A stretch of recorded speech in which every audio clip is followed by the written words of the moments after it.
திருப்பலி வாசகங்கள் பிப்ரவரி 13, 2026. பொதுக்காலம் 5ஆம் வாரம், வெள்ளி. முதல் வாசகம். அரசர்கள் முதல் நூலிலிருந்து வாசகம். ஒரு நாள் யெரொபெயாம் எருசலேமிலிருந்து வெளியே போனபோது சீலோவைச் சார்ந்த அகியா என்ற இறைவாக்கினர் அவனை வழியில் கண்டார். அவர் புதுச்சால்வை ஒன்று அணிந்திருந்தார். இருவரும் வயல் வெளியே தனித்திருந்தனர். அப்பொழுது அகியா தாம் போர்த்தியிருந்த புதுச்சால்வையை எடுத்து அதை 12 துண்டுகளாய்க் கிழித்தார். பிறகு அவர் யெரொபெயாமை நோக்கி பின்வருமாறு கூறினார்: இவற்றில் 10 துண்டுகளை உனக்கென எடுத்துக்கொள். ஏனெனில் இஸ்ரவேலின் கடவுளாகிய ஆண்டவர் உனக்கு இவ்வாறு கூறுகிறார்: இதோ, நான் சாலமோன் கையினின்று அரசை பறித்து 10 குலங்களை உனக்கு அளிக்கப் போகிறேன். ஆயினும் என் ஊழியன் தாவீதை முன்னிட்டும் இஸ்ரவேலரின் நகர்கள் அனைத்திலிருந்தும் நான் தேர்ந்து கொண்ட எருசலேம் நகரை முன்னிட்டும் ஒரு குலம் மட்டும் அவன் கையில் இருக்கும். தாவீதின் குடும்பத்துக்கு எதிராக அன்று கிளர்ந்தெழுந்த இஸ்ரவேலர் இன்று வரை அவ்வாறே இருக்கின்றனர். ஆண்டவரின் அருள்வாக்கு.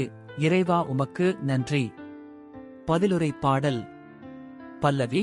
கடவுளாகிய ஆண்டவர் நானே, நீங்கள் எனக்கு செவிசாய்ப்பீர். உங்களிடையே வேற்று தெய்வம் இருத்தலாகாது, நீங்கள் அந்நிய தெய்வத்தை தொழலாகாது. உங்களை எகிப்து நாட்டினின்று அழைத்து வந்த கடவுளாகிய ஆண்டவர் நானே. பல்லவி. கடவுளாகிய ஆண்டவர் நானே, நீங்கள் எனக்கு செவிசாய்ப்பீர். ஆனால் என் மக்கள் என் குரலுக்கு செவிசாய்க்கவில்லை, இஸ்ரவேலர் எனக்கு பணியவில்லை. எனவே அவர்கள் தங்கள் எண்ணங்களின்படியே நடக்குமாறு அவர்களின் கடின இதயங்களிடமும் அவர்களை விட்டுவிட்டேன். பல்லவி. கடவுளாகிய ஆண்டவர் நானே, நீங்கள் எனக்கு செவிசாய்ப்பீர்.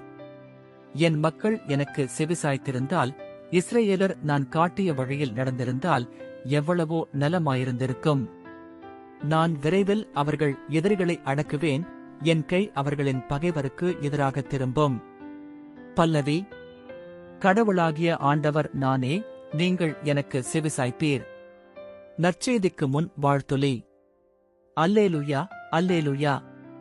உம் திருமகனின் சொற்களை எங்கள் மனத்தில் இருத்தும்படி ஆண்டவரே, எங்கள் இதயத்தை திறந்தருளும். அல்லேலுயா. நற்செய்தி வாசகம். மார்க்கு எழுதிய தூய நற்செய்தியிலிருந்து வாசகம். இயேசு தீர் பகுதியை விட்டு சீதோன் வழியாகச் சென்று தெக்கப்பொலி பகுதி நடுவே வந்து கலிலேய கடலை அடைந்தார். காது கேளாதவரும் திக்கிப் பேசுபவருமான ஒருவரை சிலர் அவரிடம் கொண்டு வந்து அவர் மீது கை வைத்து குணமாக்குமாறு அவரை வேண்டிக் கொண்டனர்.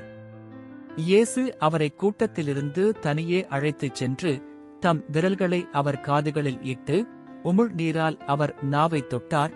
பிறகு வானத்தை அண்ணாந்து பார்த்து பெருமூச்சு விட்டு அவரை நோக்கி, எப்பத்தா, அதாவது திறக்கப்படு என்றார்.